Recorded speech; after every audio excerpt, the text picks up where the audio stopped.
প্রায় ৯ বছরের অপেক্ষার অবসান। শেষমেশ মুক্তি পেতে চলেছে দেব ও শুভশ্রী অভিনীত বহু প্রতীক্ষিত ছবি ধূমকেতু। হ্যাঁ, ঠিকই শুনেছেন।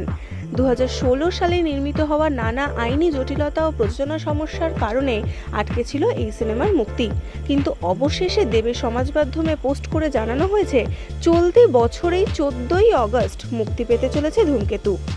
ছবিতে দেব অভিনয় করেছেন মেঘ চরিত্রে, যে উত্তর সিকিমের এক প্রত্যন্ত চা বাগানের ম্যানেজার হঠাৎ চাকরি হারিয়ে মুখোমুখি হয় জীবনের কঠিন পরিস্থিতির। তার পাশে স্ত্রী হিসেবে আছেন শুভশ্রী। বিনোদন জগতের শিল্পীদের সম্পর্ক ভাঙা বা গড়ার জন্য তারা প্রায়ই শিরোনামে থাকেন, যার মধ্যে বহু জুটির ব্রেকআপ বা ডিভোর্স নিয়ে চর্চা চলে দীর্ঘদিন ধরে। সেরকমই এক চর্চিত জুটি হলেন দেব শুভশ্রী।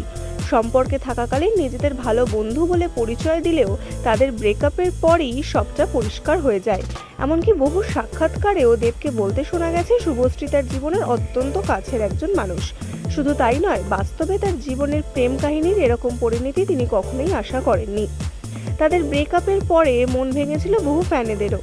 আর এবার শেষবারের মতো টলিউডের এই সুপারহিট জুটিকে বড় পর্দায় দেখতে চলেছেন বাংলা ছবির অনুরাগীরা।